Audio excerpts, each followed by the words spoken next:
Bonsoir à tous, il est 23 heures et vous regardez le dernier journal de RTI1.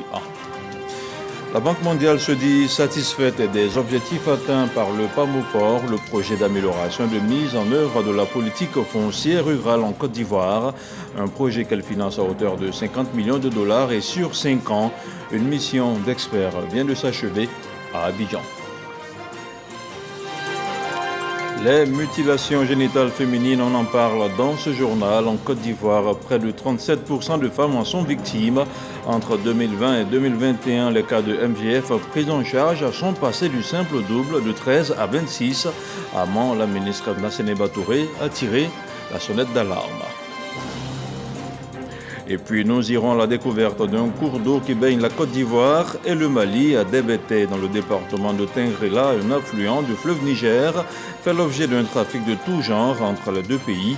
Des mesures de sécurité s'imposent selon notre correspondante Amy Sissoko dans le nord du pays. Merci de regarder RTI1. Les conclusions de la 10e revue technique du projet d'amélioration et de mise en œuvre de la politique foncière rurale de Côte d'Ivoire sont disponibles. Elles ont été remises au ministre d'État, ministre de l'Agriculture et du Développement rural. Face à Kobena Kwasi Adjoumani, l'équipe des experts de la Banque mondiale a salué les efforts de la Côte d'Ivoire en la matière. On en parle avec Jean-Luc Bangbo. Entamée depuis le 1er février, la mission de la Banque mondiale sur le projet d'amélioration et de mise en œuvre de la politique foncière rurale de Côte d'Ivoire, PAMOFOR, s'est achevée ce vendredi avec un satisfecit. Les experts ont salué les progrès réalisés par la Côte d'Ivoire dans le processus de sécurisation de la propriété foncière rurale. L'AFOR a réussi à débloquer le compteur des certificats fonciers qui était longtemps à l'arrêt en Côte d'Ivoire. Maintenant, en Côte d'Ivoire, il y a près de 25 000 certificats fonciers. C'est beaucoup, mais on sait qu'il y a énormément qui reste à faire si on regarde tout l'étendue du domaine foncier rural. C'est pour ça qu'on regarde ces résultats du PAMOFOR pour s'en inspirer, pour discuter avec le gouvernement et voir comment faire plus grand, plus vite et couvrir un maximum de régions dans les années à venir. Le projet est financé par la Banque mondiale à hauteur de 50 millions de dollars, soit près de 30 milliards de francs CFA. Et le satisfecit de ces experts ouvre la voie à un nouveau projet visant l'accélération de la délivrance des actes de sécurisation des droits fonciers dans le domaine rural. En effet, la maîtrise des questions liées au foncier est un préalable à un développement harmonieux de tout pays. Il s'agit donc d'insister sur la nécessité pour la Côte d'Ivoire de hisser au rang des priorités la sécurisation des droits fonciers ruraux dans tous nos programmes de développement. La phase d'expansion du projet d'amélioration et de mise en œuvre de la politique foncière rurale de Côte d'Ivoire est prévue pour cette année. Le défi de l'agence foncière rurale est de délivrer 37 000 certificats fonciers supplémentaires. Défi qui s'accompagne également de l'amélioration des conditions de vie des populations rurales et le développement économique local. Le conseil municipal de la commune d'Abobo a tenu vendredi dernier sa première réunion de l'année 2023. D'importants projets sont prévus pour ce nouvel an, notamment une convention de jumelage avec la ville de Newark aux États-Unis.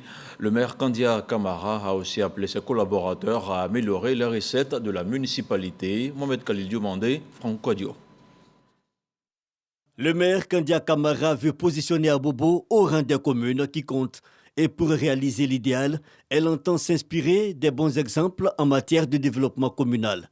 Le 17 février prochain, une délégation du conseil municipal conduite par le maire Kandia Kamara se rendra dans le New Jersey aux États-Unis pour le jumelage de la commune d'Abobo à celle de Newark. Un partenariat qui permettra d'améliorer et de renforcer les infrastructures sociales, culturelles, sanitaires et éducatives. Nous sommes certains que ce partenariat permettra à la mairie d'Abobo et à la commune d'Abobo d'atteindre aussi certains de nos objectifs. Parce que ce serait un partenariat fructueux pour notre commune, mais surtout pour nos populations.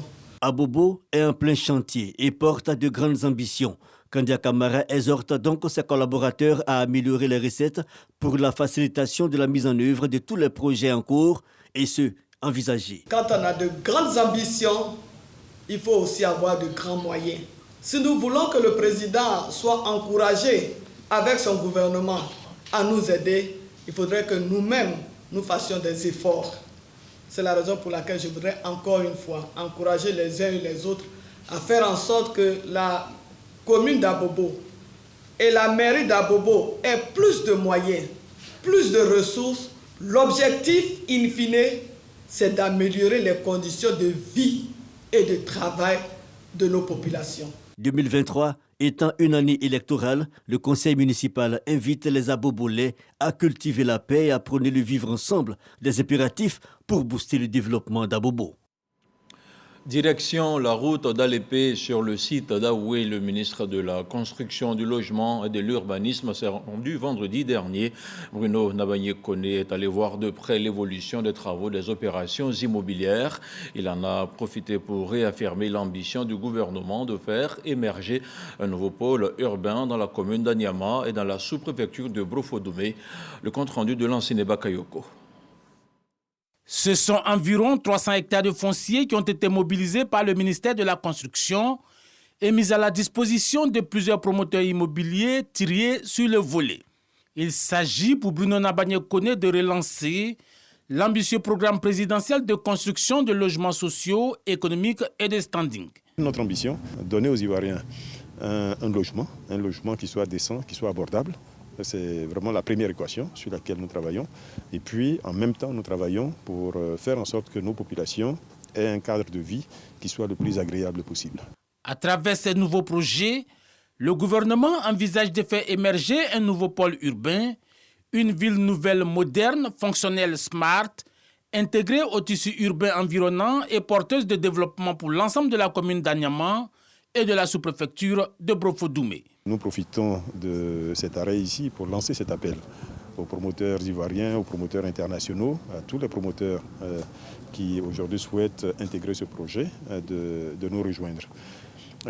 L'objectif étant qu'à terme, en vitesse de croisière, nous puissions être à un niveau de production de l'ordre de 50 à 60 000 logements par an. Bruno Nabagné-Kone est allé s'enquérir de l'avancement des programmes de terrain équipés à bas coût et des lotissements à équipement modéré, toujours sur le même site d'Aoué. À terme, le site d'Aoué devrait abriter des habitations de tout genre, allant des villas basses aux immeubles de type R+8, avec toutes les commodités pour une vie agréable. Le ministre de l'Environnement et du Développement durable s'est de nouveau rendu à Yamoussoukro, dans la capitale politique ivoirienne. Jean-Luc Assis s'est imprégné de l'état d'avancement des travaux de réhabilitation des lacs de la ville. Au total, 4 milliards de francs CFA ont été déboursés pour leur réaménagement. L'éclairage de Kader Sogodogo. Voici le nouveau visage des lacs jouxtant la résidence de feu le président Félix Houphouët-Boigny à Yamoussoukro. Ils ont été débarrassés des végétaux aquatiques envahissants. Les ordures ménagères qui se sont retrouvées là malencontreusement du fait de l'homme ont également été soustraites. Les crocodiles qui y vivent sont dans un environnement de charme.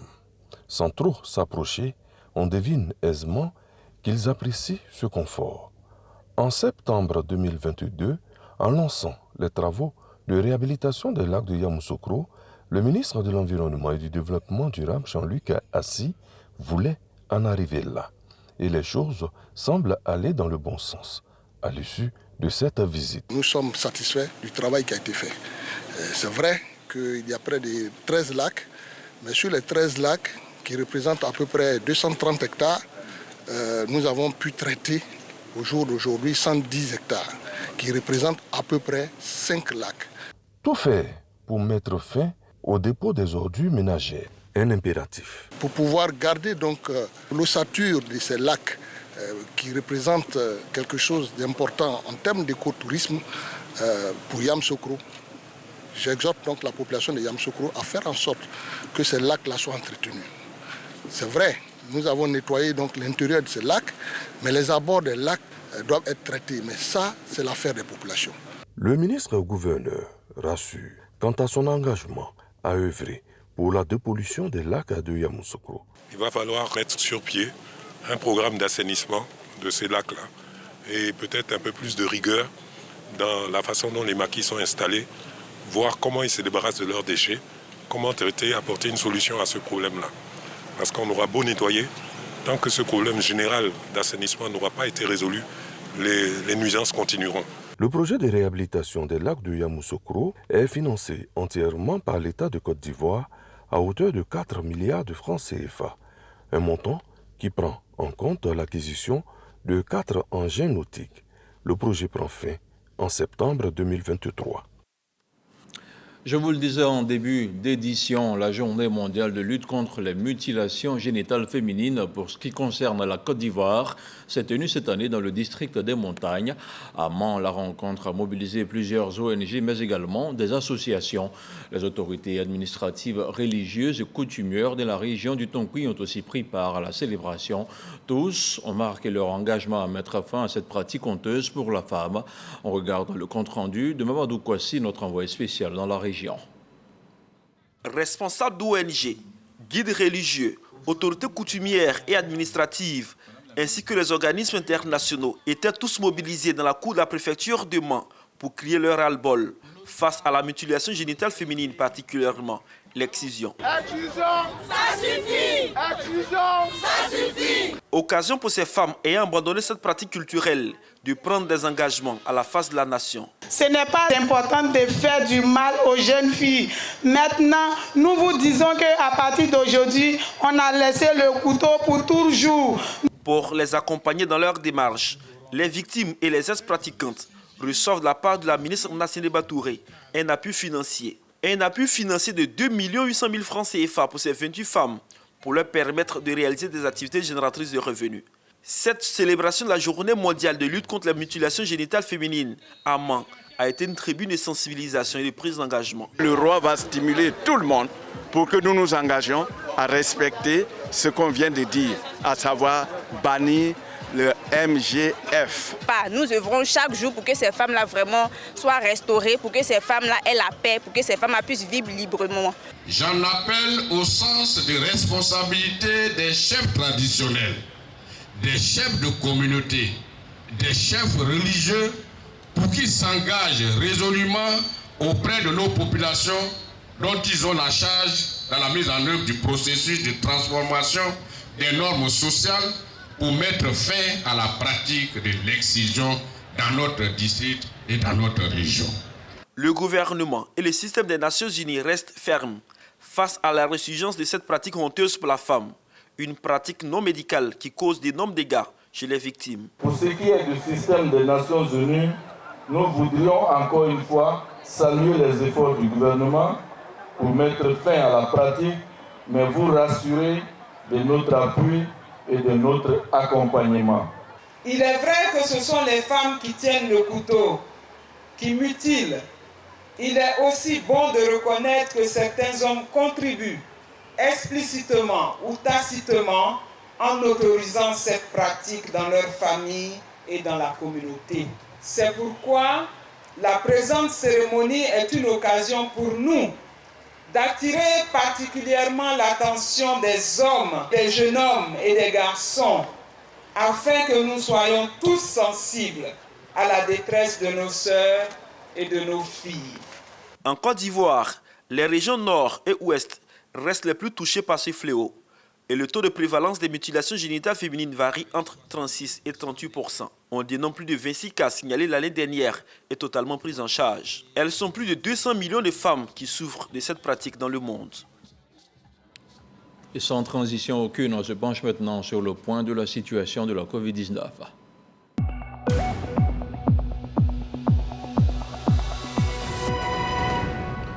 Le ministère de la Santé, de l'Hygiène publique et de la couverture maladie universelle a enregistré ce 12 février 5 nouveaux cas de Covid-19 sur 257 échantillons prélevés, soit à 1,9% de cas positifs, 7 guéris et 0 décès.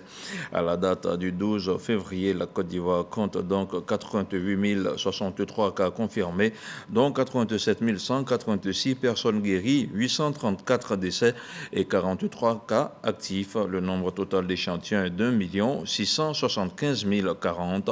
Le 11 février, 6 272 doses de vaccins ont été administrées, soit un total de 25 289 005 doses du 1er mars 2021 au 11 février 2023. Le ministre de la Santé, de l'Hygiène publique et de la couverture maladie universelle invite toutes les personnes de plus de 12 ans à se faire vacciner. Il rappelle que le vaccin contre la COVID-19 est gratuit et volontaire.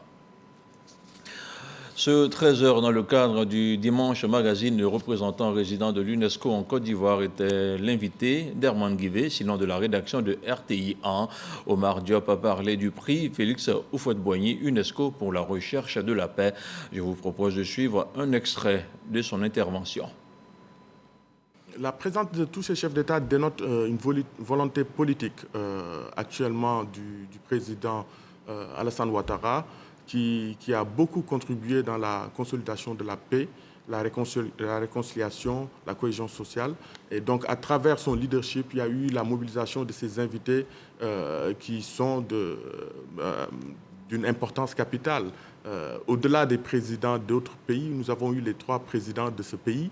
Et ça a dénoté à toute la communauté internationale l'importance du processus qui est en cours et la consolidation de la paix qui est en cours. Et la Côte d'Ivoire a été la vitrine au niveau international pour célébrer la paix. Ça m'inspire un grand espoir et une grande victoire aussi du processus de réconciliation, parce que la Côte d'Ivoire a été suivie partout dans le monde à travers ce prix.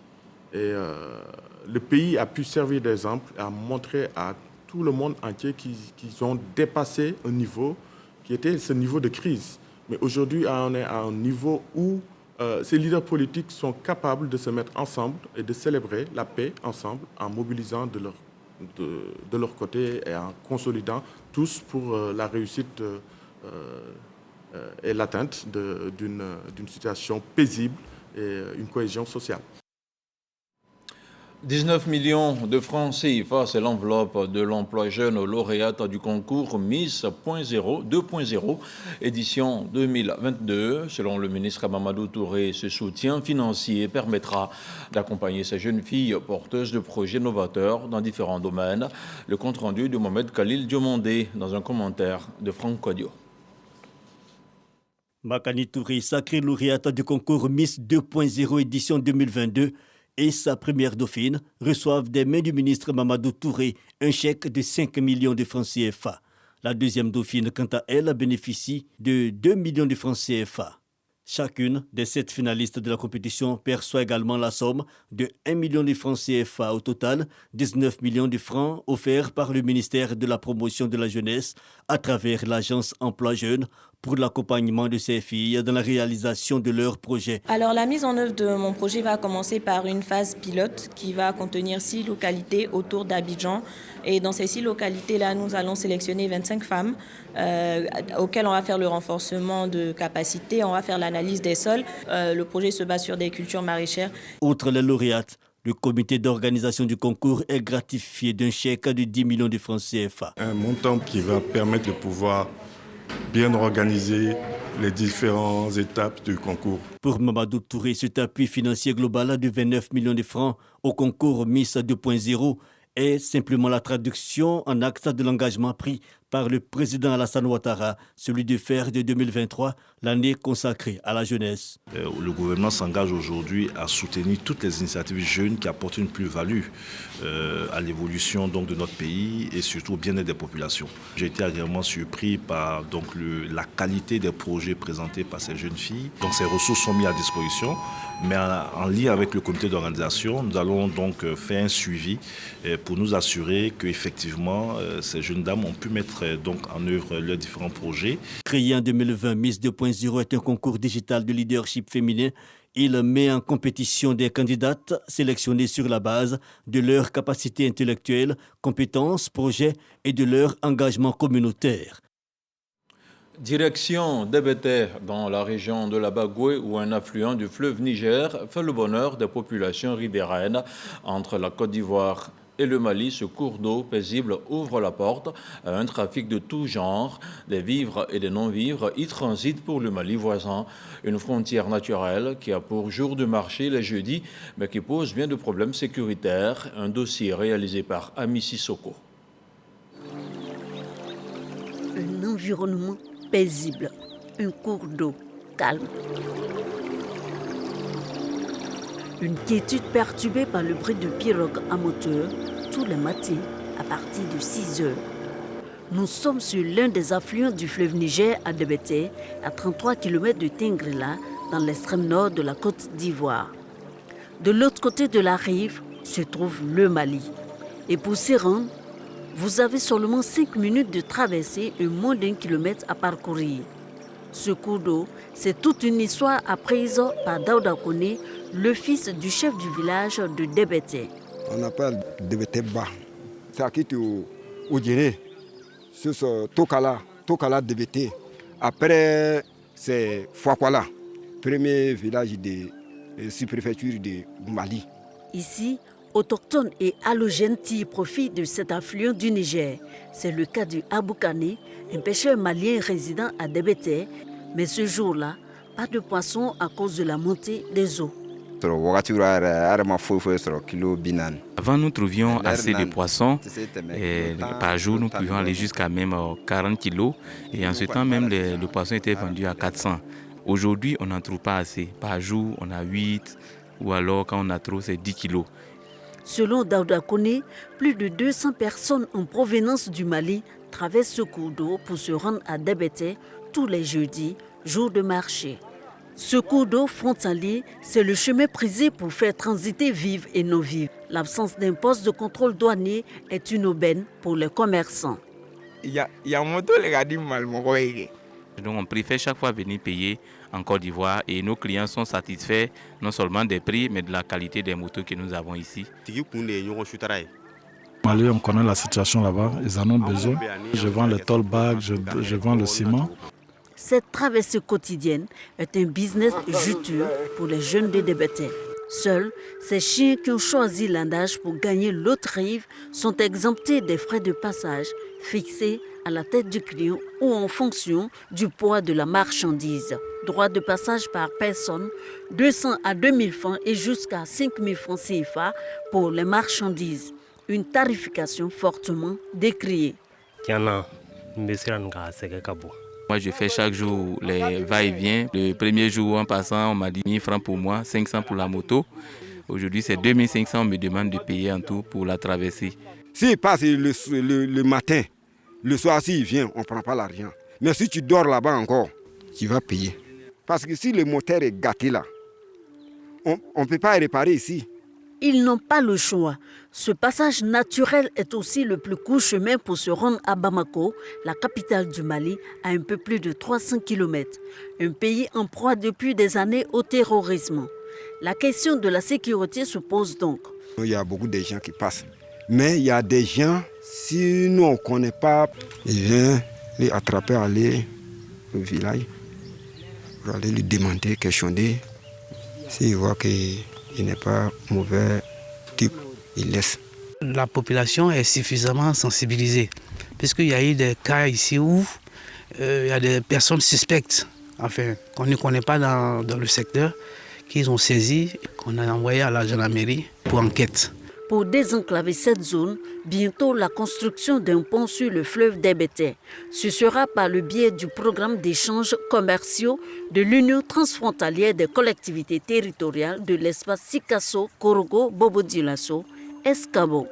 S'il y a pont, les camions même vont sortir vers là, ça va trouver que l'État ivoirien est là. Ça va envoyer développement au village de Débété premièrement d'abord. Ça va rendre Débété un carrefour. On a parlé des échanges commerciaux. Je pense que ça va accentuer ça. 6000 âmes vivent à Débété. En attendant la réalisation du pont comme promis par Escabo, Ivoiriens et Maliens continuent de profiter de ce cours d'eau avec tous les risques que cela comporte. Un document d'Ami Sissoko à revoir sur RTIA. Un atelier d'élaboration des outils et du plan de mise en œuvre des formations dans les métiers du sport s'est tenu à Abidjan. Il a été rendu possible grâce à un partenariat entre le ministère des Sports et le ministère de l'Enseignement technique et de la formation professionnelle et de l'apprentissage. Objectif, assurer une formation insertion des jeunes dans les métiers des sports en Côte d'Ivoire. Le reportage d'Issa Chonayo. La grande messe du football africain, la CAN 2023 en Côte d'Ivoire, c'est pour le mois de janvier prochain. En prélude à cet événement et en partenariat avec le ministère des Sports, le ministère de l'Enseignement technique, de la formation professionnelle et de l'apprentissage initie un projet de formation insertion des jeunes dans les métiers des sports. Des outils sont donnés au cours d'une séance de formation au lycée technique de Cocody. Ce type de formation se fait donc dans le cadre de l'école de la deuxième chance. 35 métiers qui ont été identifiés pour lesquels, pour l'instant, il n'y a pas de profil de formation. Donc c'est une sorte de conception des parcours de formation que nous allons faire pour ces métiers. Ces métiers-là sont entre autres des métiers pour la requalification et l'insertion des jeunes. Donc en termes de moniteur sportif, moniteur fitness, moniteur renforcement musculaire, dans le domaine aussi du commerce. Cette initiative, selon les responsables des deux ministères, s'inscrit bien dans la volonté du chef de l'État Alassane Ouattara qui fait de l'année 2023 celle de la jeunesse. Nos ministres respectifs donnant suite à cette vision ont bien voulu nous mettre en mission. Il s'agit d'implémenter le recrutement de jeunes, la formation de jeunes et leur insertion. C'est un challenge pour notre ministère, mais nous sommes prêts. Nous avons deux outils qui ont été élaborés pour pouvoir répondre à ces besoins en ressources humaines du secteur productif, de l'administration et même du secteur privé. Il s'agit de l'Académie des talents et de l'école de la deuxième chance.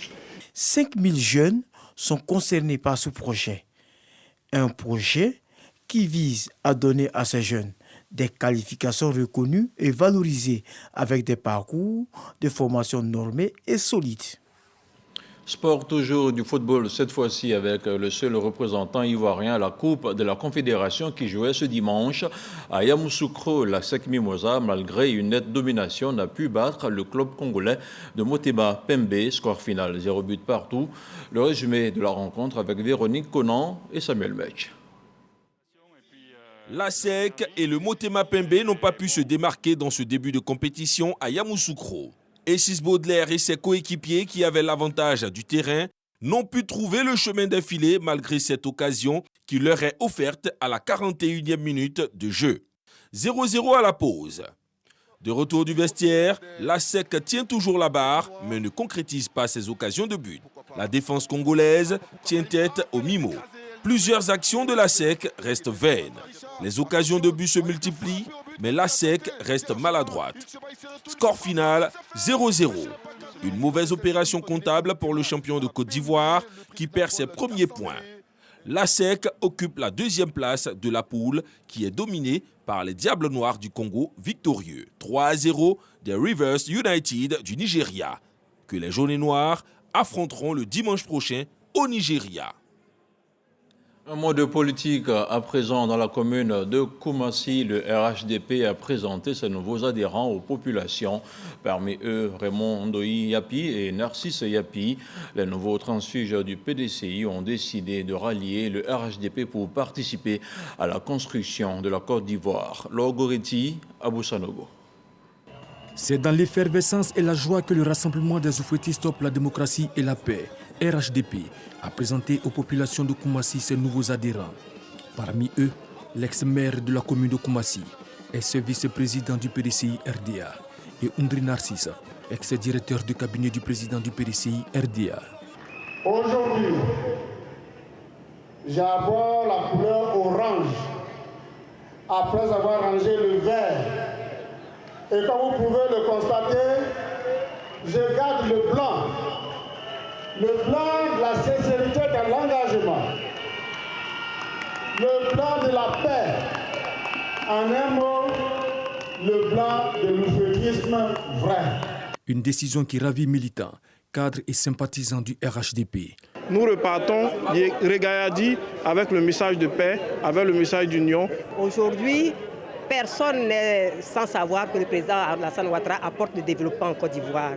Et M. Ndoye Raymond, en venant au RHDP, s'est inscrit dans la droite ligne du président Alassane Ouattara. Pour les représentants du Rassemblement des oufouettistes pour la démocratie et la paix, l'arrivée de ces nouveaux adhérents de haut niveau est un honneur pour leur parti. Allez parler à toutes celles et tous ceux qui n'ont pas encore compris où se trouve le bonheur, où se trouve le vivre ensemble, où se trouve la paix, où se trouve le développement.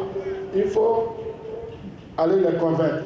Le RHDP auquel vous avez décidé d'adhérer est la consécration de la volonté même fois réaffirmée des héritiers politiques du président Félix Houphouët-Boigny. Avec le RHDP, nous travaillons à bâtir la nation ivoirienne, une solidaire, prospère, travailleuse et protectrice des valeurs qui font notre société de dialogue, de pardon et de partage. Le RHDP a enregistré dernièrement plusieurs nouvelles adhésions et toutes sont heureuses d'accompagner le développement de la Côte d'Ivoire avec le président Alassane Ouattara dans sa vision de la Côte d'Ivoire solidaire. Tout de suite, la sélection des faits marquants de la semaine qui se referme avec Sidonie Davila.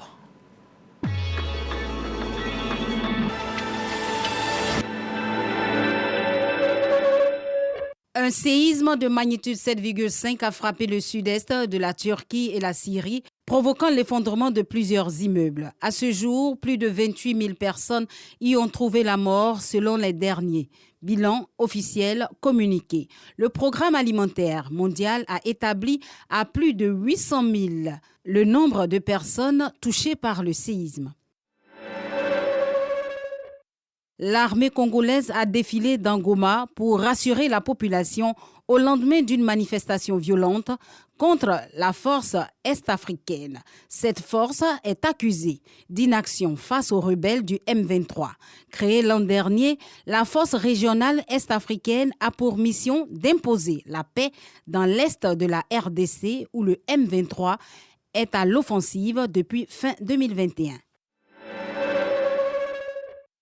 Le président zambien a commué des condamnations à mort en réclusion à perpétuité, 6 semaines après l'abolition de la peine de mort dans le pays.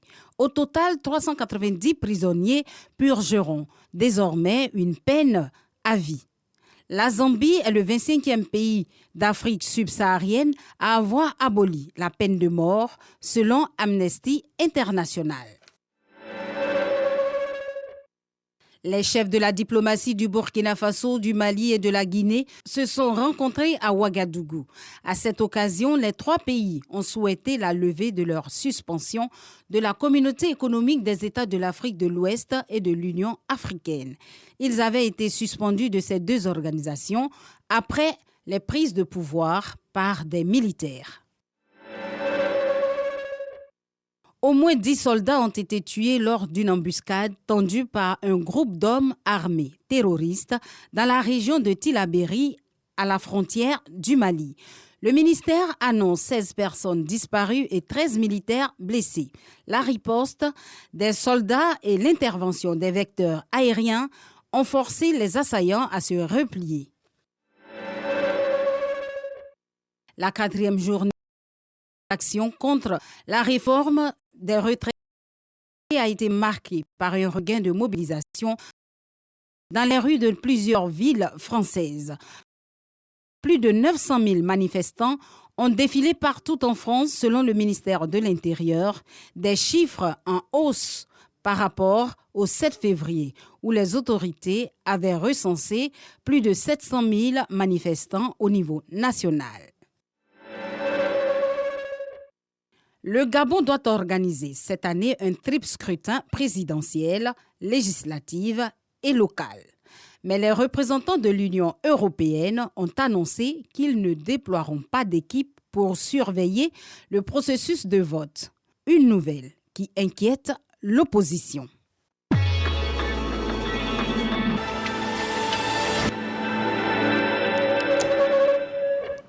Ainsi va le monde, fin de cette édition d'information. Je vous dis bonsoir et à très vite.